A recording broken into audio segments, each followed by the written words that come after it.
Yo, what's going on, everybody? Welcome to the Let's Talk About It podcast, where we turn conversation into application. I am your host, Leon Reed Jones, and today had to do a little pivot today, and even like talking about this or thinking about this, seeing the different things on social media, hearing people's comments and all of that.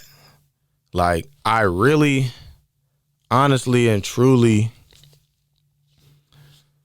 really was kind of hesitant to talk about this. One, because I know it can be, depending on the severity of it, a delicate topic. And two, because it's always being talked about. You feel me?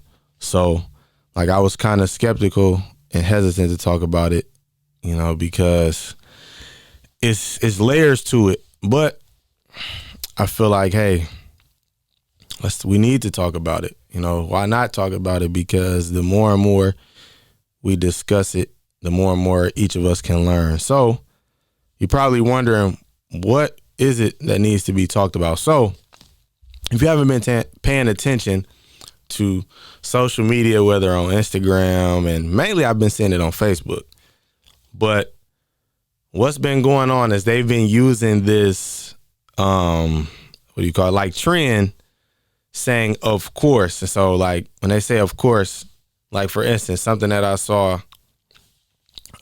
another day was like, I went to this school, so of course we did A, B, and C. Or I'm from here, so of course we do things like this. And so now it's becoming a trend. And so I think this happened Thursday or Friday, and one said, I grew up Seventh-day Adventist, or I'm Seventh-day Adventist, of course. And the comments, I already knew when I saw this one, I knew it was going to go crazy. I knew people were just going to have their way with this one. And I even commented on it and said, of course, I know y'all about to go crazy with this one. Like, because I already knew I knew it was on its way, bro. I knew that this trend about the of course stuff was going to make its way to Adventism, bruh. I was just waiting because I knew what time it was. And so the post said, I think it either said I grew up Adventist or I'm Adventist, of course. And so, you had people say, like, I had haystacks for every Sabbath meal, or I couldn't wear earrings. I couldn't go to basketball games on Friday. But then, of course, the number one answer for this, of course, trend for Adventist or Adventism is, I saw some people say, of course I was ridiculed, of course I was judged because of my dress or because I had tattoos, and of course I dealt with rude church members and all of this stuff. So I'm seeing this, and this is nothing new, honestly. Like, seeing this is just like, it's just replayed. It's like the movie you've seen over and over and over again. It's, it by heart. It's just now they're using it in a different way with this of course trend. So long story short, a few people, chimed in, different people. They said, basically, they was talking about the church, how the church is just horrible, how certain church members did them, and even Christian education had done them. And I was just sitting back like, dang.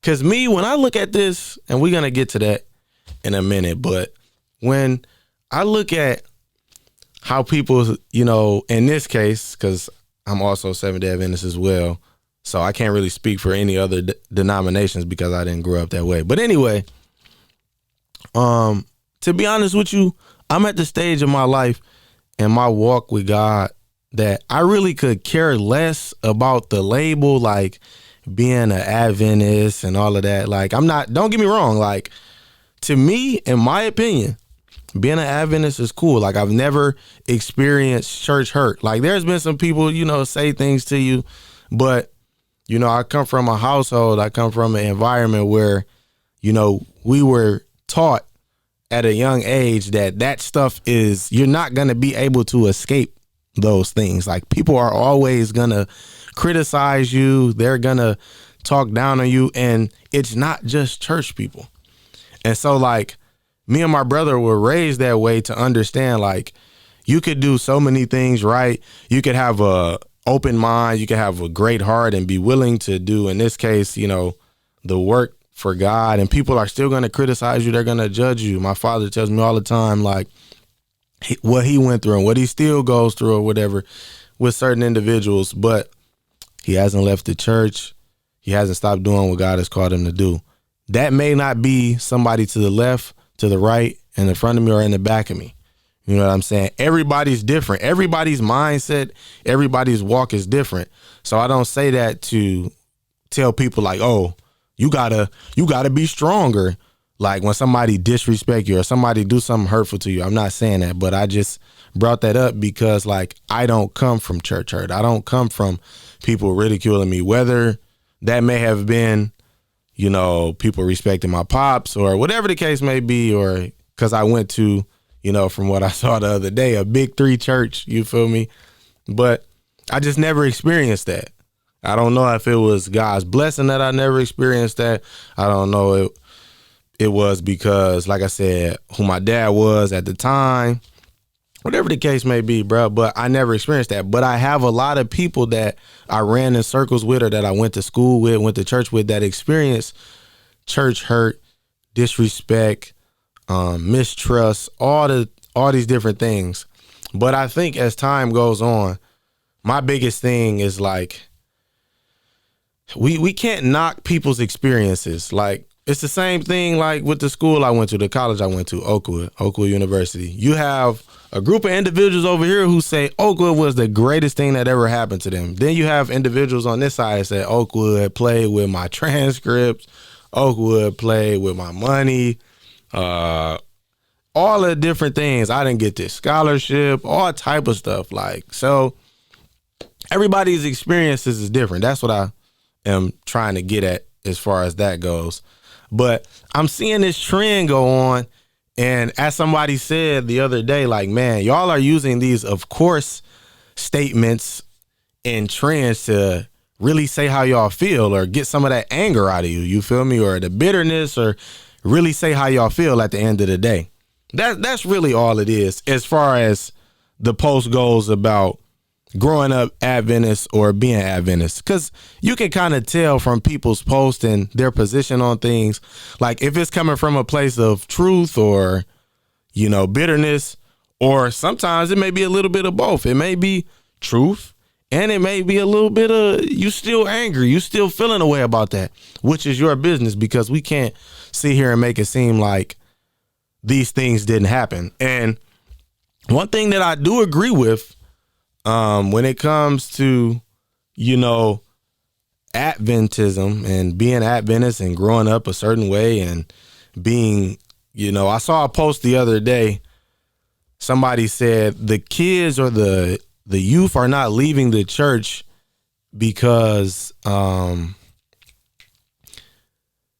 they don't want to be involved or things like that, but they're leaving the church because they now know the truth.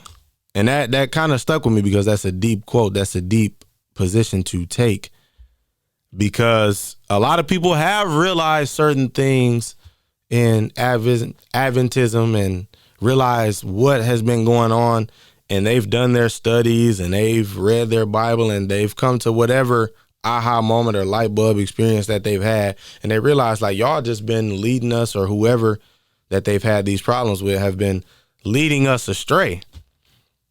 Right. And again, everybody is entitled to do what they want to do. But my biggest thing is, where do we go from here? Like that's always my thing. Like, we could sit at panels at Oakwood, at our local churches. We could do podcasts. We could talk in the group chat. We could talk on group FaceTime. We could talk over the phone. We could do all of these things to talk about this elder wasn't right, or this pastor did this, or this lady was rude to my daughters, right? We could keep talking about that from the time we first ever started talking about it until the end of 2024 and beyond. But the question remains, what are we doing about it? Like, I could tell you all day, every day, like, man, this family member irritating. They always starting mess. But if I feel some type of way, if I really feel like what my family member or relative or whoever this person may be that's doing something, whether it's harmful, irritating, annoying, or is messing with my everyday life, why am I not going to say anything? And then when I say something, what am I doing after that? Because for so long, we've had this conversation. We've had this topic. It's always been out there. We've always talked about it. We've always, even if that's not the topic right now, people find a way to talk about, Adventists aren't this. And another thing I'm confused about, because again, we are told as Christians in our walk, and Adventists in this case, that we should uphold a certain standard. We are the standard. We should uphold this certain walk, this certain mindset and love towards people, which I agree to a certain extent, right? We should have a standard that we live by, showing people the love of God, not talking about how many tattoos they got, how many babies they got, because at the end of the day, we have all fallen short of the glory of the Lord. So at the end of the day, we all gonna mess up. We all have messed up, right? Just because you an elder, just because you a pastor, it does not shake the fact that before you got in these positions, you had some addictions, you had some shortcomings, and still, even with how God has elevated you, you still have these different issues that you have. So we're not baptized and put on, and we're not in these positions to belittle others and look down on others. But as I always say, if more people would stand out and be bold enough and brave enough after they've gone through what they've gone through and experienced what they've experienced, there is a girl right now, there's a guy right now, there's a young kid that has experienced what you've experienced. Why not tell that girl? Why not tell that guy? Why not tell that kid, hey, this is what I dealt with. You may not go about it the same way, but I at least want to give you a blueprint so you don't make the same mistakes or have the same shortcomings as I did, because you don't have to. We're all going to go through some form of struggle in our life, but there are some things, matter of fact, there's quite a lot of things that we don't have to experience. Right? There's certain things that you don't have to experience to know this is not the right thing. This is not a good path for me. This could knock me off my square if I do this. Right? So our job is not to see the woman who's had a whole bunch of kids and she's never been married, or see the guy who's been divorced so many times and judge him. It's to be a friend to him. It's to be a friend to her. It's to take those kids in and make them a part of your church family or your family in general. That's what it's about. It's about understanding that none of us, no matter position, money, cars, clothes, whatever you want to use to put you at a supreme status, it's about none of those things, right? Because at the end of the day, if we're not a pastor, if we're not an elder, if we don't hold any position in the church, we all are still children of God, and we should be treated as such. And I say all that to say, there have been some people that have been mistreated, disrespected, all of those things. But what are we doing on both ends? Because it's not, as many people want to believe, it's not just one side, right? Because people don't talk about those people in the church that were Adventists that gave you a ride home, right? That let you come to their house, that let you eat their food and were open arms with you. We don't hear about that because so much hurt has happened that it overshadows those who actually do uphold this Christian walk the right way. So you'll never get me to believe that all Adventists are terrible. You'll never be able to make me ever think and walk with the narrative that all Adventists are crooks, snakes, pedophiles, whatever you want to say. You'll never get me to believe that, because I know some good Adventists. I know some caring and genuine Adventists, right? And I also know some snakes. I also know some terrible people. But another thing we have to acknowledge, because a lot of times when we hurt, we angry, we do stuff out of bitterness, anger, emotion.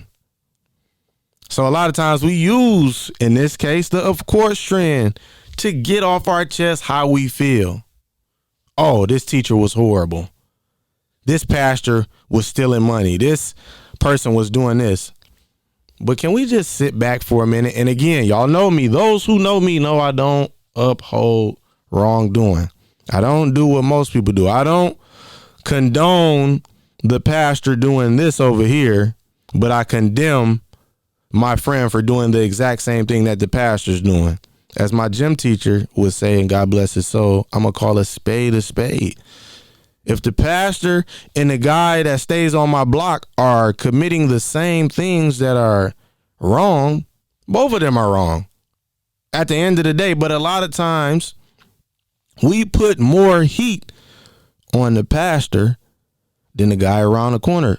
And I say this, and I set this up this way to say that even though we are a standard, wrong is wrong and right is right. I say that because we'll condemn the pastor for doing this, but your homeboy's stealing money. He ain't been reported. Right? We so quick to call out the elders and the people that are disrespectful. And yeah, I'm with you on accountability. Y'all know me. Accountability is one of America's worst problems. Y'all hear me say it all the time. But is your homeboy not given the same type of accountability that the pastor is? And if he's not, is it only because he's a pastor and this guy is not on that quote unquote level? But I just told y'all we are children of God. Now, granted, there are some things that some people don't grow up knowing. But we also have to remember what I said before is we all fall short of the glory of God. I'm not condoning the elders that hurt you. I'm not condoning the pastor that was disrespectful to your mom. I'm not condoning the teacher that may have been disrespectful. I'm not condoning the guy who you trusted, but he broke your trust because he did something inappropriate. I'm not condoning that, and I'll never condone that. But what I'm saying is, what do? Right? Because if we just gonna keep talking about how this guy's horrible, how this woman is terrible, who becomes whole because of that? Who gets healed because of that? Because if you walking around and this happened at 15 and you still talking about it at 50, those years leading up to 50, what work were you doing so that this couldn't take over your brain and this couldn't seep into your family's life and destroy the bond that you have with your kids? We want to sit on Facebook. We want to sit on the panels. And a lot of times, I'm going to be honest, people show up to these places. People say what they say on Facebook just to complain and harp on the past, not do any work. Like, let's just call some, not all, but some people, they just find an opportunity. Again, I told y'all this, of course, opportunity for a lot of folk was just another opportunity for them to complain, for them to talk like, oh, man, look at this is my perfect opportunity to talk about this teacher. But inside you're hurting, and it's okay. Okay, in a sense, like you should be hurting because that shouldn't have happened to you. You should feel that way because these people portrayed a certain image and they didn't uphold it. And that's what people are really upset about. You told me this was the standard and you went against the standard. And a lot of people went against the standard that was supposed to be upheld on purpose, or because you didn't come from a certain rich church family or come from a third generation Adventist family. But now that you know these things, now you're an adult. And I don't say that to say, oh, just be cool with it. But I'm asking those people who feel the way that they do about Adventism or Adventists or whoever has hurt you in the SDA community, what are you doing? Because the reality is you're not going to always get that hug and say, I'm sorry. You're not going to always get that apology that you've been waiting on since 8th grade. It ain't coming no time soon. Sad to say, but some of these people don't feel like what they did was wrong. And I'm not going to say they're entitled to feel how they feel, because if somebody actually wronged you, then they should be held accountable. But you got to understand that some of these people out here are walking around like they haven't done anything to you. They just feel like they was going on God's errands. And that was the farthest thing from what they were doing. But you got to understand that some of these people are not going to give you the apology that you want. Some of the people in your church community not going to bring the situation that you brought to them and bring it to the board. And it's not going to get solved. But what you can do, because you don't have any control over what the elders do to make this thing right. You can't pinpoint, and there's no timeline when the pastor is going to make this right with your family. When the teacher is going to come back to you in your class and say, hey, I'm sorry I did this. I'm sorry I took the money. I'm sorry I was this. I'm sorry I was that. There's no timeline for that. Just like there's no timeline for when you'll get over what you get over. But at some point, something's got to be done. And if we see that the accountability that we want is not being done by the people that have harmed you, what are you doing now? What is the steps for you now that you see this? Because everybody can sit up and they can talk about, oh, this guy hurt me. This lady was rude. All of it. We can talk about this for many moons and nothing ever gets done. Haven't we noticed that?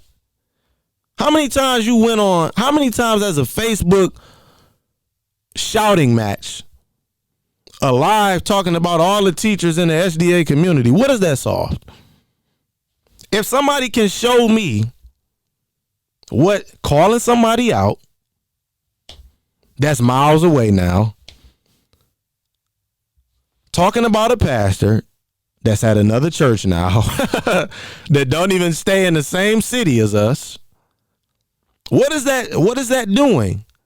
Did that bring you joy? Did that like what is going on Facebook? What is going on Twitter? What is going on all these social media platforms talking about the stuff we've been talking about for years done for us if no action is being put into place? Once you see that these people that have done you wrong, your family, your girlfriend, whoever, what is being done after you talk about them on social media? Because really, all you're doing is talking bad about them. And rightfully so if they've harmed you. But are you going to be 60 still talking about what the teacher did to you and you got a house full of kids and a wife? You should be enjoying your family. What are you doing in that amount of time from when it first happened up until you turned 60? What did that process look like? Did you go to therapy if needed? Did you go talk to somebody in your circle about it? Because all I'm seeing is we just talking about it. We just calling folk out. Y'all calling these folk out and they still got jobs. That should let you know what time it is.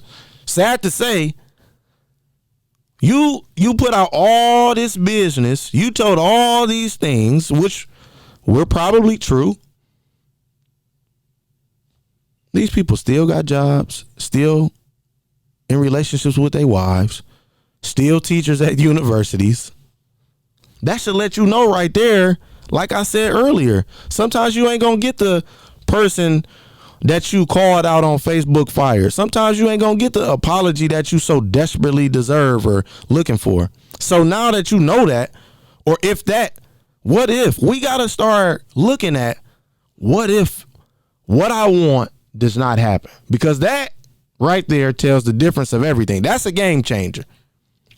What if I don't get the apology? What is my mindset now? What is my next step now? Because it's not always going to be, oh, Leon, I'm sorry I did this to you. I shouldn't have done that. Sometimes it's going to be like, all right, it's cool. Some people turn the blind eye, and I agree with those people who say, y'all trying to uphold this movement of Adventists when kids have been hurt. People have been harmed sexually. People have been disrespected. People played with money. I'm with all of that. And all of those people should be held accountable. But what if they aren't? Are we just going to keep getting on Facebook every year? Are we going to keep making memes? Are we going to keep being upset? Are we going to let this deter us from being who God has called us to be? Because if we're not careful, the same resentment that we have for the people that have harmed us, we could end up being those same people to those that we come in contact with. Right?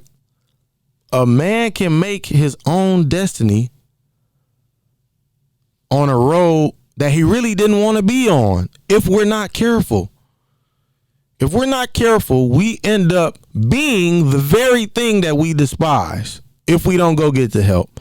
If we don't, because speaking out, talking about these things, calling these people out, calling a spade, that's part of how the problem gets solved. But there has to be a solution for the problem to get solved. We still stuck on the problem in 2024. It happened in 2016. We still talking about the problem in 2024. We not saying, yo, where can we go? What can we do to solve what's going on? So this don't happen to my son. This don't happen to my nephew. This don't happen to the young kid at my church. What can I do? What type of leader can I be? And even if I don't have a position in the church, what steps can I take so that I'm healed from this thing that has me on Facebook lashing out? I'm not saying don't go on Facebook and tell your truth. I'm not saying don't expose these people. If these people been sexually harassing folks, stealing money, disrespecting people, playing with your family, I'm not saying I'll never tell you to keep silent about that. Speak up. But after a while, are we going to turn a awareness session into a bitterness session? Or are we going to go from letting people know what's going on into taking action so these people can be held accountable? And on top of that, can we also sit up and say, yo, this is what I'm going through. This is what my child experienced. Because we can get on Facebook and talk about these people. We can get on social media and clown these people that have been talking like, oh, this what this church member did to my granddaughter. But what are we doing? Again, I'm telling y'all, you can bring something to a church member. You can bring something to, somebody in your community and nothing gets done. It's a difference between getting on Facebook and talking about the horrible elder or the horrible pastor to get awareness. And sometimes you got to keep speaking up for things to get noticed and for people to say, hey, we can't let this happen again. We can't let this happen to my niece. We can't let this happen to the young girl that has a bright future. And we can't let this happen to this young man because like the path that he's on right now, he's on fire for God. Or are we doing it because we want to lash out? You got to ask yourself, like, are you on social media talking about these pastors, these elders, these church members because you still angry? Or because you're doing it because you want to spread awareness? And awareness is a start to getting a solution to the problem solved. That's part of the solution. But what if you don't get that apology? That's the question that you got to ask yourself. What if you don't get that hug and say, yo, we sorry? Because, okay, I can respect the fact that, hey, I ain't growing up. My child not going to be Adventist. My child not going to go to this school. My child is not going to be around this. But don't let the bitterness inside you cause you to mess up your relationship with your child because you can't let that go. Don't allow relationships that you could gain along the way be severed because you can't get off of that. You know what I'm saying? And when I say get off of that, I'm not saying be done with it. But what steps are you taking if you don't get the apology? Or even if you do get the apology? Because granted, there are some people who recognize they're wrong. There are some people that recognize that, yo, I messed up. I need to make this right. But what the people don't talk about is those people who have went to these folk and tried to make it right. They done blocked them. They don't want to be around them. They don't want to have that conversation. But it'll go on social media in a minute. But y'all not talking about the people that actually want to make this thing right. Because again, all the hurt, the pain, the mistrust is overshadowed by the nice things. The pain is overshadowed by the good people that were in the church, that took you home, that stayed with y'all when y'all did the lock-ins, that took you to the games, that gave you a ride back, that invited you to their homes, that was cool with y'all families. All of this stuff is being overshadowed because I let my guard down, and normally I would have my guard up. But my mom said this is the place, or my dad said this is the place where you don't have to feel judged. You don't have to feel ridiculed. You don't have to be a certain type of way. You could just come as you are. And a standard was presented to them, and then the standard was broken, and so was the trust.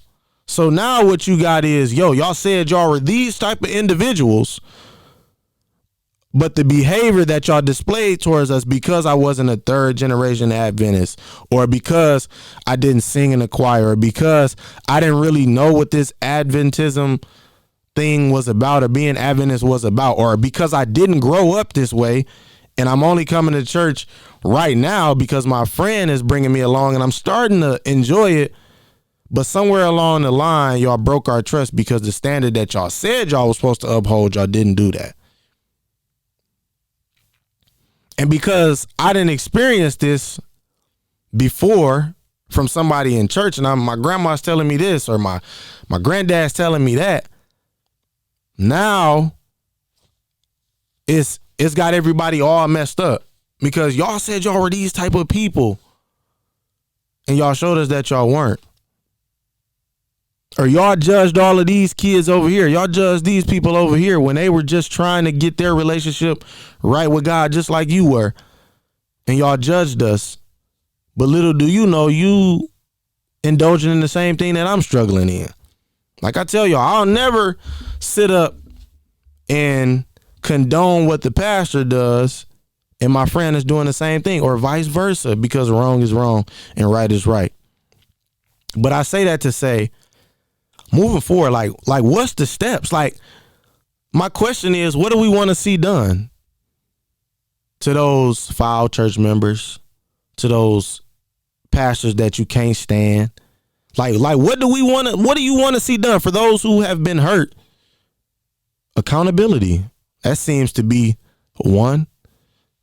We got to think now. If I'm 24, about to be 25, and something happened to me at 15, somebody, okay, let's say the church played with our money. The church said we was raising money for this, and they went and got a house instead, or they went and used it for something else that didn't have anything to do with the progression of the church. I'm 25 now. I'm going on 25. What am I doing now? Like, because if it was spent when I was 15, there's nothing I can do about that now. I can't ask for the money back. And I probably wouldn't ask for the money back, but that's just me. So what are we looking for? Like what needs to be done? Because there are some people that recognize they were wrong and they want to have a conversation with you. They want to have a sit down. But if you not bold enough, if you ain't strong enough yet to have that conversation, that's another thing. And so that's why I take the stance of, what are you doing on your end so that you can have that conversation with that person that wronged you? Because there is going to come a time where God hold us accountable on our end and say, when you had aught with your brother or your sister, did you go to them? When the opportunity made itself present for you guys to have a conversation, was a conversation had? Did you do the work? Did you listen to the instructions that were going to allow me to heal you from what you have experienced, whether it was from the pastor or the elder or the church member or somebody you confided in, and they broke your trust because they didn't uphold the standard that was presented? What is the next step? Or are we just going to keep getting on Twitter talking about the pastor? Are we going to keep getting on social media bashing the church? What are we going to do? And for the people who wronged you and who aren't being held accountable, my question is, why haven't you come forth? Why haven't you made it right with these people?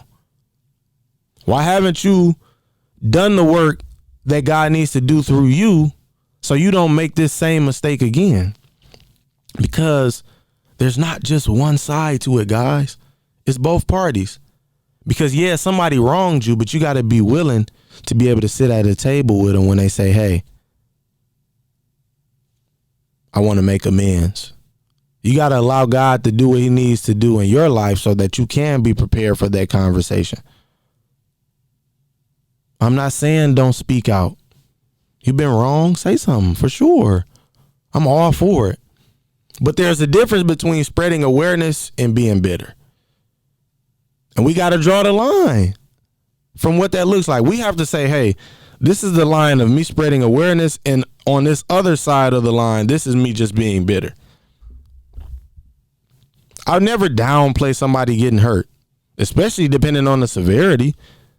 But whether it was small or whether it was a big hurt, you were still hurt. That's the point. But what are we going to do? Because some of us got kids. Some of us got full-blown families. And little do we know this is creeping into our family life because we can't let go. We still got anger. We still can't support. We still can't pull up to certain places because we just not over it yet. And your child could be missing out on friendships, opportunities in this community. Like I said, you'll never get me to believe that all Adventists are horrible people and judgmental people.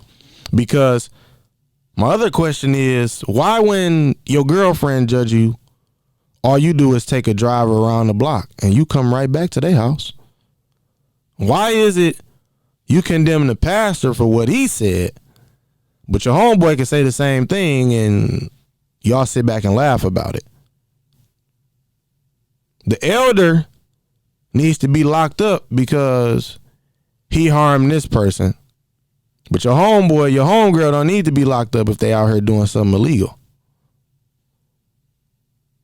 Wrong is wrong on both ends, whether Adventist or some other denomination, or you don't believe in any religion. But we got to take steps in the right place. We can't keep complaining. We can't keep being bitter. If I know something bothering me, if my dad is doing something to me that I don't like, if he's saying things to me that I don't like, but I'm always telling my older brother, yo, Pop's irritating. Eventually my brother's going to ask me, did you have a conversation with him? Right? Because that's what's been going on. Did you have that conversation?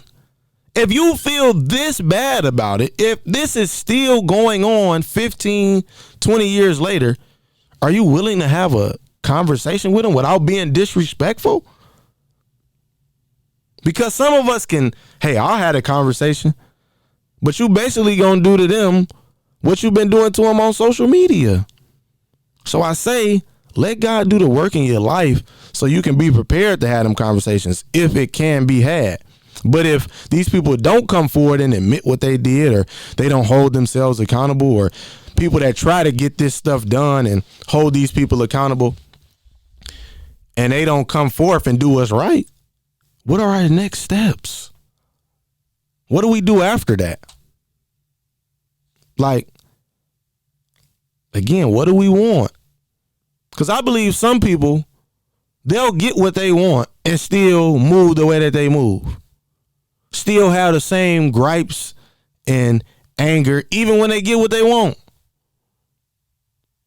Even when the pastor may lose his job, even when this person is held accountable, it's still going to be an issue somewhere, somehow, because this thing never stops. The fact of the matter is, even if the guy that harmed this person gets held accountable, they're still going, he may not harm somebody else, but that's just the way life is. You didn't hold somebody accountable and then your daughter was just exempt from issues. There always be negative people. There always will be people who try to disrespect you and talk down on you. That's life. And I'm not saying that's life to just let it just go by. But we got to get to the point where we do more solving of problems than making everything a problem. Like, I understand it was painful. I understand they treated you wrong. But you may have not gotten that I'm sorry. Or maybe you did. What are you doing moving forward so this don't take over your life? A lot of these people, there's new leadership in town. It's people that's realizing, yo, I saw this unfold. I can't let this happen on my watch. I saw this happen in my church. I can't let this go down. And so they holding these people accountable. They doing stuff like background checks. Hey, we don't want everybody around these kids. We're not doing that. But you'll never make me believe that being an SDA, there's no good people. But again, because the standard wasn't upheld, the pain and the suffering and the mistrust overshadowed the good things, the potlucks, the sleepovers, the CFL, or the outings, or hanging out, going to Cedar Point. That overshadowed all of that because the pain was more impactful than the good times. All I would say is, what's the next steps if we don't get the apologies or the accountability? Or even if you do get the accountability, what's the next step? What do we do now moving forward? Are we going to stay stuck on the problem or are we going to fix it? Thank y'all for tuning in to the Let's Talk About It podcast. I'll see y'all same time, same place. Appreciate y'all.